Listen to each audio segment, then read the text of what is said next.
Guys good evening. तो guys ये vision की 1 मार्च की डेली करंट अफेयर्स की मैगजीन है। तो गाइस सबको हैप्पी महाशिवरात्रि। तो चलिए हम आज की फर्स्ट न्यूज़ स्टार्ट करते हैं। That is the government moves easy credit scheme for farmer producer organisations. तो गाइस ये जो हमारी न्यूज़ है एग्रीकल्चर या फिर इकोनॉमिक सेक्शन के अंडर कवर होगी अंडर GS3। ठीक है, तो अभी जो हमारी यूनियन एग्रीकल्चर मिनिस्टर है उन्होंने बोला है कि जो गवर्नमेंट्स क्या करेंगे, कुछ FPOs की हेल्प कर सकती हैं सो दैट जो FPOs हैं वो ईजिली क्या कर सकते हैं कि अगर उनको कोई भी लोन लेना है तो उनको सब्सिडाइज्ड कम इंटरेस्ट रेट पे क्या मिल सकता है, वो क्रेडिट मिल सकता है। ठीक है, चैलेंजेस क्या फेस किए जाते हैं FPOs के द्वारा। सबसे पहले आपको पता होना चाहिए कि फार्मर प्रोड्यूसर ऑर्गेनाइजेशन होती क्या है। तो ये एक तरह का प्रोड्यूसर ऑर्गेनाइजेशन है, जो भी फार्मर्स हैं उनका ऑर्गेनाइजेशन है, जहाँ पे जो मेंबर्स होते हैं वो फार्मर्स होते हैं, जो रजिस्टर्ड होते हैं either under the part 9A of the companies act 2013 या फिर जो कोऑपरेटिव सोसाइटीज एक्ट के अंदर रजिस्टर्ड है। ठीक है, ऑफ कोर्स ये क्या करता है, ऑर्गेनाइजेशन है फार्मर्स का, तो ये स्ट्रेंथ प्रोवाइड करता है किनको, फार्मर्स का। ठीक है, इनकी नीड्स क्या, सबसे पहले क्या चाहते हैं, ये चाहते हैं कि फूड और न्यूट्रिशन सिक्योरिटी हो, इकोनॉमिक्स ऑफ स्केल हो, कैपेसिटी बिल्डिंग की जाए, उनका प्रोडक्ट को मार्केट का एक्सेस ज़्यादा मिल सके, उनको बेटर इनकम मिल सके। ठीक है, उनको ज़्यादा अच्छे से क्रेडिट फैसिलिटीज़ मिल सके, कल को अगर उनको पैसे की ज़रूरत है, लोन की ज़रूरत है, वो उनको बेटर मिल सके, और जो भी उनके रिलेटेड रिस्क हैं उनको मिटिगेट कर सके, उनको अच्छी पावर दे सकें। ठीक है, तो सिंपल बात है, ये उनकी नीड है। चैलेंजेस क्या फेस कर रहे हैं भाई, सबसे पहले उनको टेक्निकल नॉलेज की कमी है और प्रोफेशनल मैनेजमेंट नहीं है इनके पास। इसके अलावा क्रेडिट, इंफ्रास्ट्रक्चर, मार्केट, इन सब चीज़ों की इनके पास कमी है। दे डोंट हैव असेस, तो यही इनकी नीड है। ठीक है, रिस्क मिटिगेशन मैकेनिज्म की कमी है, मतलब जो जो नीड है यही नीड है और यही चैलेंजेस वो फेस कर रहे हैं। ठीक है, इसके अलावा रजिस्ट्रेशन करने में इनको दिक्कत होती है। ठीक है, ह्यूमन रिसोर्स, पढ़ा लिखा ह्यूमन रिसोर्स इनके पास नहीं है। सोशल और इकोनॉमिक चैलेंजेस फेस कर रहे हैं। ठीक है, इनके पास क्या, जो बीच में जो रिच मिडल मैन होता है, ठीक है, उनके साथ उनको कॉम्पिटिशन करना पड़ता है। ठीक है, इंटरमीडिएट्स के साथ। इनिशिएटिव्स क्या लिए गए हैं सो दैट हम FPOs को प्रमोट कर सकें। नाबार्ड ने क्या किया है, मतलब कि नियर अबाउट 16,000 FPOs को क्रिएट किया है सिंस 2010। 2020 में भी हमने formation and promotion of FPOs को लॉन्च किया गया था, जिसके अंदर हमारा ये कि हमें क्या करना है कि 2027-28 तक 10,000 न्यू FPOs को क्या करना है, क्रिएट करना है। ठीक है, सजेशन ये दिया है कि हमें क्या करना है कि जो भी मेंबरशिप होती है FPOs के अंदर, कौन कौन से फार्मर्स मेंबर होंगे, वो हम क्या करेंगे, 20 किलोमीटर तक के जो भी गाँव है या जो भी फार्मर्स है, सिर्फ उन्हीं को उस पर्टिकुलर FPO का मेंबर बनाएंगे। ठीक है, इसके अलावा हम क्या करेंगे, ऑफकोर्स उन लोगों की ट्रेनिंग करवाएंगे, कैपेसिटी बिल्डअप करेंगे सो दैट जो भी उनकी नीड्स हैं, जो भी वो चैलेंजेस फेस कर पा रहे हैं, उनको वो ओवरकम करें। ठीक है, इसलिए हम उनको अर्ली स्टेज पे फंडिंग प्रोवाइड करेंगे सो दैट वो मतलब कि जो भी उनकी रिक्वायरमेंट्स उनको पूरा कर सके और उनके प्रोडक्ट को अच्छे से मार्केट के साथ लिंकेज करेंगे। फाइन, नेक्स्ट है fall out of the western sanction on the Russia. तो कही जो माइंड इंटरनेशनल रिलेशंस में कवर होगी, रशिया यूक्रेन का जो वॉर हो रहा है उसमें जो वेस्टर्न कंट्रीज हैं जैसे USA, यूरोपियन यूनियन, UK, वो काफ़ी रशिया पे काफ़ी सैंक्शंस लगा रहे हैं। फिर हम देखते हैं कि उस सैंक्शंस का इम्पैक्ट क्या पड़ेगा, रशिया पे क्या पड़ेगा, इंडिया पे क्या पड़ेगा, या फिर पूरे वर्ल्ड पे क्या क्या पड़ेगा।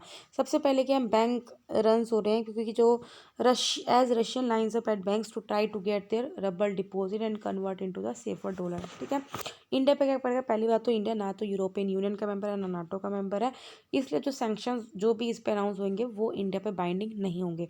इसके अलावा क्या है, इंडिया का जो पोटैश जो कि फर्टिलाइजर रिक्वायरमेंट है वो सबसे ज़्यादा कहाँ से आता है, बेलारूस और रशिया, तो ऑफको डायरेक्ट इम्पैक्ट इस पर पड़ेगा। इसकी वजह से क्या हमारी सप्लाई चेन डिस्टॉर्ट हो सकती है। वर्ल्ड पे क्या इम्पैक्ट करेगा, इन वर्ल्ड की जो हमारी जो 90% न्यून की सप्लाई है वो किस पे डिपेंड है, रशिया पे डिपेंड करते हैं। ठीक है, जो कि चिप लिथोग्राफी में यूज़ होते हैं, जो बेसिकली रशिया और यूक्रेन से आते हैं। रशिया और यूक्रेन टुगेदर अगर देखें तो टाइटेनियम को 30% सप्लाई करती हैं और वो यूज़ होता है एरोस्पेस या आर्मामेंट इंडस्ट्रीज में।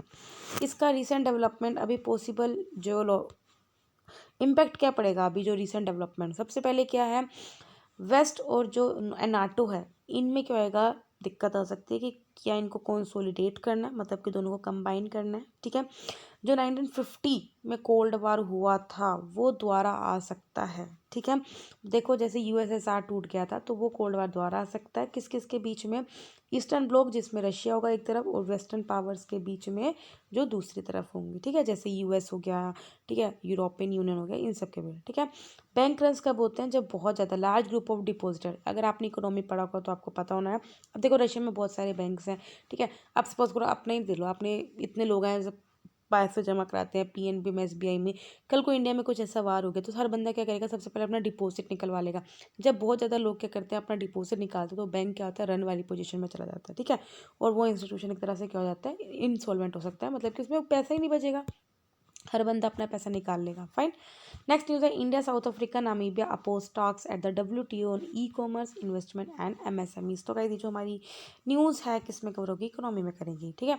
ये जो कंट्रीज़ हैं इन्होंने ज्वाइंटली कंसर्न रेज किया है कि जो भी बातें चल रही हैं ई कॉमर्स पे, इन्वेस्टमेंट फैसिलिटीज़ पे, ठीक है, WTO में, that is the world trade organisation में, ठीक है। तो उन्होंने ये बोला, प्लूरलिटिक टॉक्स मतलब कि एक साथ में काफ़ी सारी बातों के बारे में आप डिस्कशन कर रहे हो, ठीक है। तो एक जॉइंट स्टेटमेंट इनिशिएटिव की बात की जा रही है, जिसमें हम ये देखेंगे कि जो 12th WTO जो जून में हो सकती है मिनिस्ट्रियल कॉन्फ्रेंस, उसमें हम डिस्कस करेंगे। जॉइंट स्टेटमेंट इनिशिएटिव का इसमें क्या होएगा, इसमें हम कुछ बातें हैं जिसमें हम डिस्कस कर रहे हैं, ठीक है, जो इनिशिएट किया गया WTO के मेंबर्स के द्वारा ऑन सर्टेन इश्यूज़, कि किस तरह से हमें क्या करना है, कोई एक डिसीजन मेकिंग बॉडी बनानी है या नहीं बनानी। इंडिया ने मना कर दिया कि हम इस डिस्कशन का पार्ट नहीं बनेंगे, बिकॉज वो मान रहा है कि जो मेंबर्स हैं वो पहले अपने जो मैंडेटेड एरियाज हैं उन पे फोकस करें, ठीक है, इंक्लूडिंग अ परमानेंट सॉल्यूशन कि किस तरह से फूड को प्रोक्योर करना है सब्सिडी। अब देखा, राइस सब्सिडीज़ पे इंडिया पे काफ़ी ज़्यादा इल्ज़ाम लगाए गए थे WTO के द्वारा, ठीक है। ऑल मेंबर्स, सभी मेंबर्स जो हैं WTO के, वो मतलब कि उन्हें एक फाउंडेशन रूल्स को फॉलो करना चाहिए जो कि मार्करेश एग्रीमेंट में लिखा हुआ है। अब देखो again guys, very important, Marrakesh agreement static part में है। इस मार्करेश एग्रीमेंट की वजह से ही WTO का एस्टेब्लिशमेंट हुआ था 1994 में, जिसमें हाईलाइट किया गया था कि किस तरह से जो फ्रेगमेंट हुए थे, टूटे थे multilateral rules following the Tokyo round and was in the favour of developing an integrated more viable and durable multilateral trading system, ठीक है। टोक्यो राउंड देखो, देखो पहले जो WTO था उससे पहले गैट था, ठीक है। तो general agreement on tariff and trade negotiation हुए थे 1979 में, जिसकी वजह से प्लूरलिटी कोर्ट्स की बात हुई थी। फाइन। नेक्स्ट न्यूज़ है, IPCC releases the second part of the sixth assessment report climate change 2022 impacts adaptation and vulnerability। तो कहते हैं जो हमारी न्यूज़ है एनवायरनमेंट में कवर होगी। अभी क्या है, IPCC that is the inter governmental panel on climate change की जो रिपोर्ट है, उन्होंने ये देखा है कि भी क्या क्या वल्नरेबिलिटीज़ हैं, मतलब किस चीज़ से आप रिस्क पे हो, क्या कैपेसिटीज़ हैं, क्या लिमिट्स हैं हमारे नेचुरल वर्ल्ड की और ह्यूमन सोसाइटीज़ की। IPCC UN की बॉडी है जो एस्टेब्लिश की गई थी by UNEP and WMO that is the world meteorological organisation, UNEP that is United Nation environment protection, ठीक है। इन दोनों के द्वारा एस्टेब्लिश की गई थी 1988 में, ठीक है। तो हम जरा देखते हैं कि क्या है, जरा इसका हाईलाइट्स क्या रिपोर्ट की। ये बोला है कि जो भी क्लाइमेट चेंज का इम्पैक्ट है वो बहुत ज़्यादा होने वाला है, बहुत ज़्यादा डिस्ट्रप्टिव होने वाला है than previously understood. South Asia including India is बहुत ज़्यादा वल्नरेबल है, जो सीवियर वाटर शॉर्टेज फेस कर सकते हैं 2050 तक। इसके अलावा मोर्टेलिटी मतलब डेथ रेट बढ़ सकता है, ऐसे इवेंट्स जैसे ड्राउट, फ्लड या इस तरह के इवेंट्स बढ़ सकते हैं जहाँ पे काफ़ी लोगों की जान जा सकती है, लैंड पे, ओशन पे, ठीक है। डेथ एंड डिजीज़ हो सकते हैं due to the extreme heat, climate crisis आ सकता है। At least half of the world population उस रीजन में रहते हैं जो काफ़ी वल्नरेबल है। क्लाइमेट क्राइसिस की वजह से लोगों की फिजिकल मेंटल हेल्थ दोनों इम्पेक्ट हुई हैं, ठीक है। हाई टेम्परेचर की वजह से रेन एंड फ्लड की भी चीज़ें बढ़ी हैं, जिसकी वजह से डायरल की वजह से डिजीज़ बढ़ी हैं, ठीक है। It called for ecosystem based adaptation, nature based approaches की बात की जा रही है, जैसे ग्रीन इंफ्रास्ट्रक्चर की बात हो रही है, सो दैट हम क्या कर सकें, जल्द से जल्द हम क्लाइमेट रिस्क रिलेटेड चीज़ों को अडॉप्ट कर सकें और मिटिगेट कर सकें। फाइन। नेक्स्ट न्यूज़ है, चीता एक्शन प्लान ट्रांसलोकेशन इन 2022। तो गाइस ये जो न्यूज़ है एनवायरनमेंट में कवर होगी।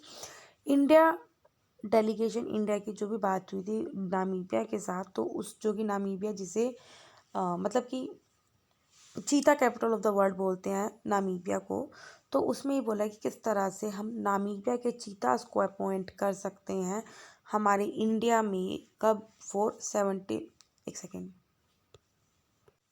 यस, अब 75th ईयर ऑफ इंडिपेंडेंस आने वाला है अपना, ठीक है, 15 अगस्त 2022 को। तो उसमें देखा जाएगा कि किस तरह से हम नामीबिया के चीतास को अपनी कंट्री का गुडविल एम्बेसडर बना सकते हैं।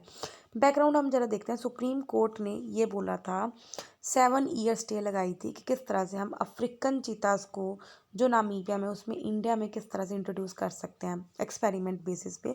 2013 में सुप्रीम कोर्ट ने इसको रिजेक्ट कर दिया था, और ये बोलने को कि हम जो कूनोपालपुर सेंचुरी है उसमें मतलब लोयन को ट्रांसलोकेट करने पड़े, ठीक है, क्योंकि उनको लगा कि भी अगर हम चीता अगर हमने लगा दिया तो उसको कुछ खाने की भी तो ज़रूरत पड़ेगी ना, तो इस वजह से सुप्रीम कोर्ट ने ये प्ली रिजेक्ट कर दी थी, ठीक है। इसके अलावा क्या किया था, फिर एक्शन प्लान आया था फॉर इंट्रोडक्शन ऑफ चीता इन इंडिया, जिसको लॉन्च किया गया था, जिसके अंदर हम अगले 5 सालों में 50 चीताज को इंट्रोड्यूस करेंगे।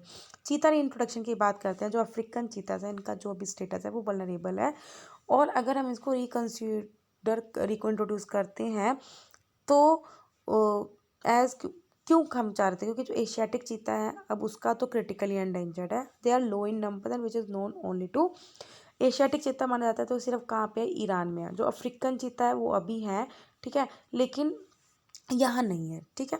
चीता को कीस्टोन स्पीसीज बोलते हैं of dry forest, scrub forest and savanna की। इसको इंडिया में एक्सटिंक्ट घोषित कर दिया था 1952 में, ओवर हंटिंग और लॉस ऑफ हैबिटेट की वजह से। इसके अलावा वर्ल्ड का फास्टेस्ट लैंड मैमल है, और बाकी साइट्स के अंदर भी ये पार्ट अपेंडिक्स 1 के अंदर होता है। फाइन, अब हम पढ़ते हैं छोटी छोटी न्यूज़ में। सबसे पहली है पीएम गति शक्ति national master plan for multi modal connectivity. PM ने क्या किया, गति शक्ति के पोस्ट बजट वेबिनार पे एड्रेस किया है। ये एक डिजिटल प्लेटफॉर्म है जिसमें हम 16 मिनिस्ट्रीज को इकट्ठा लेके आ रहे हैं, जिसके अंदर रेलवे एंड रोडवे मिनिस्ट्री पे उसको इकट्ठा लेके आएंगे, सो दैट हम क्या कर सकें, इंफ्रास्ट्रक्चर को इंटीग्रेटेड मैनर में प्लान कर सकें, इम्प्लीमेंट कर सकें, जो भी कनेक्टिविटी प्रोजेक्ट्स को, ठीक है। इसके अलावा काफ़ी इंफ्रास्ट्रक्चर स्कीम्स हैं जो कि वेरियस मिनिस्ट्रीज के द्वारा दिलाई जा रही है और स्टेट गवर्नमेंट्स के द्वारा, जैसे Bharatmala, Sagarmala, inland waterways, dry land ports और उड़ान, ठीक है। 6 पिलर्स पे बेस्ड है, कॉम्प्रिहेंसिवनेस, पैटर्नाइजेशन, ऑप्टिमाइजेशन, सिंक्रोनाइजेशन, एनालिटिकल, ठीक है। ज़्यादा दिमाग इसमें नहीं लगाना, बस ये पता होना चाहिए किससे रिलेटेड है। कनेक्टिविटी की बात चल रही है तो पता होना चाहिए 16 मिनिस्ट्रीज इसमें आ रही हैं किससे रिलेटेड है, सो दैट हम जो भी इंफ्रास्ट्रक्चर कनेक्टिविटी है उससे रिलेटेड है। इंटरनेशनल एटॉमिक एनर्जी एजेंसी अभी क्या है, अभी जो इंटरनेशनल एटॉमिक एनर्जी एजेंसी है इन्होंने इमरजेंसी मीटिंग ली है, सो दैट सिचुएशन को डिस्कस कर सके जो यूक्रेन में चल रही है, बिकॉज यूक्रेन में 4 अभी भी एक्टिव न्यूक्लियर पावर प्लांट्स और न्यूक्लियर वेस्ट काफ़ी ज़्यादा स्टोर है। इस बॉडी को क्रिएट किया गया था 1957 में as atoms for peace organisation. ये ऑटोनॉमस इंटरनेशनल ऑर्गेनाइजेशन है यूएन सिस्टम के अंडर। ऑब्जेक्टिव इसका ये है कि हमें क्या करना है, न्यूक्लियर टेक्नोलॉजी को सेफली यूज़ करना है, सिक्योर और पीसफुल वे में यूज़ करना है, और इंडिया इसका फाउंडिंग मेंबर है, तो ये भी आपको पता होना चाहिए। बायलैटरल स्वैप अरेंजमेंट, इंडिया और जापान ने क्या किया है, 2020 में इसको अरेंजमेंट को रिन्यू किया था, जो साइन किया था उसको रिन्यू किया है, ठीक है। $75 बिलियन की 2 वे अरेंजमेंट है, जिसमें दोनों जो अथॉरिटीज़ हैं वो अपनी लोकल करेंसी को स्वैप कर सकती है इन एक्सचेंज फॉर डॉलर, ठीक है। मतलब सपोज करो अगर इंडिया को 50 या 100 डॉलर एक्सचेंज करने हैं तो रुपए में कन्वर्ट करना है, तो वो जापान से भी करा सकती है। इसका मतलब इंडिया क्या कर सकता है, डॉलर जापान से एक्वायर कर सकता है इन एक्सचेंज फॉर रुपीज़, और उसी तरह जापान भी क्या कर सकता है, डॉलर्स को एक्सचेंज करा सकता है इंडिया से in exchange for yen. Next है मरिया। अभी क्या रशिया जो भी यूक्रेन पे वॉल्ट कर रहा है, तो इसमें क्या कर रहा है, जो कि मरिया जिसको एंटोनोमा AN-225 है, जिसको डिस्ट्रॉय कर दिया गया बाय रशियन ट्रूप्स। मरिया वर्ल्ड का लार्जेस्ट कार्गो एयरक्राफ्ट था। कार्गो मतलब कि चीज़ों को ट्रांसपोर्ट करता था। इसको डिज़ाइन किया गया था तब यूक्रेनियन यूएसएसआर के द्वारा 1980s में, और it was a tense race to space between the US and Soviet Union. Indian naval ship Visakhapatnam, इसको रिसेंटली इंट्रोडक्ट किया गया इंडियन नेवी में। इसको डिज़ाइन किया गया बाय इंडिया नेवी के in house organisation directorate of navals design, और कंस्ट्रक्ट किया गया by the Mazagon dock ship builder limited Mumbai के द्वारा। इसके अंदर काफ़ी वेपन्स एंड सेंसर्स भी हैं, जैसे surface to surface air missile हैं, ठीक है। इसके अलावा कुछ मॉडर्न जो सर्विलियंस रडार है वो भी इसके अंदर फिटेड हैं। इसके अलावा काफ़ी चीज़ें हैं इसमें इक्विप्ड हैं, nuclear, biological, chemical warfare conditions में मतलब कि लड़ सकता है। इसका जो नाम है वो आंध्र प्रदेश की हिस्टोरिक सिटी के नाम पे है, Visakhapatnam, that is the city of destiny. International monsoons project office launched, इसको होस्ट किया जा रहा है at the Indian institute of tropical meteorology, जो कि मिनिस्ट्री ऑफ अर्थ साइंसेस के अंडर है।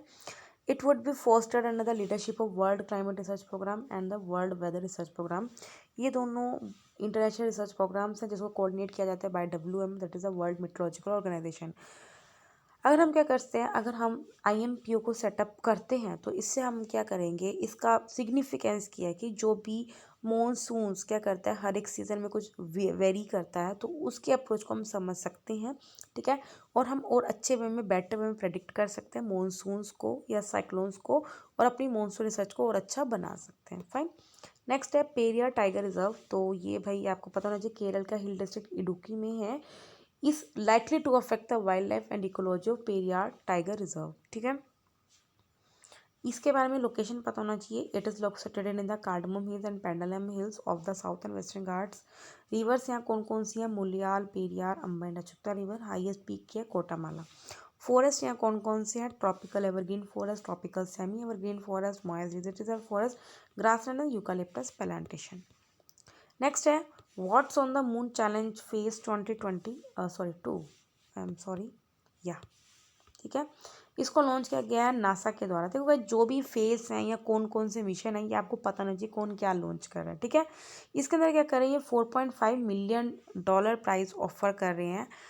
जो अगर जो इस चीज़ को बता देगा कि पावर ट्रांसमिशन और एनर्जी स्टोरेज इन दो चीज़ों में जो भी गैप है उसको अगर कोई बता रहा है डिज़ाइन करेगा तो उसको इतने रुपए का प्राइस मिलेगा $4.5 मिलियन का। It is launch by NASA. It offers up to $4.5 million in prizes to design build and demonstrate a prototype that addresses only prototype. आपको एक मॉडल डिज़ाइन करना है that addresses that technology gaps in power transmission and energy storage. जो इसका phase 1 था वो open हुआ था सितंबर 2020 में, जो फोकस किया था जिस तरह से हम एनर्जी को मैनेज कर सके, डिस्ट्रीब्यूट कर सके और स्टोर कर सके, उनके सॉल्यूशंस पे था। नेक्स्ट है electronic goods. According to the details जो कि शेयर की गई है by ministry of commerce and industry, तो इंडिया का जो इलेक्ट्रॉनिक गुड का जो एक्सपोर्ट है वो बड़ा है। 2013-14 में नियर अबाउट $6,000 मिलियन का एक्सपोर्ट करते थे, which is raised by 88% in 2021 to near about $12,400 million, which is a very good figure. अब गवर्नमेंट ने इसके एक्सपोर्ट को इंक्रीज करने के लिए क्या क्या स्टेप लिया गया था? सबसे पहले national personal electronic which was launch in 2019। Next है प्रोडक्ट लिंक्ड इंसेंटिव स्कीम। कितना पढ़ते हैं हम इसको? For large scale electronics manufacturing. Third है scheme for promotion of manufacturing of electronic components and semiconductor. Fourth है modified electronics manufacturing cluster scheme. Production linked incentive scheme for IT hardware. कुछ personalities and news में चलो हम पढ़ते हैं। सबसे पहले मोरारजी रणछोड़जी देसाई।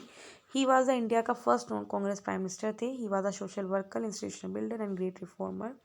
क्या क्या कंट्रीब्यूट किया था प्री इंडिपेंडेंस में? सिविल डिसोबीडियंस मूवमेंट को इन्होंने ज्वाइन किया था 1930 में।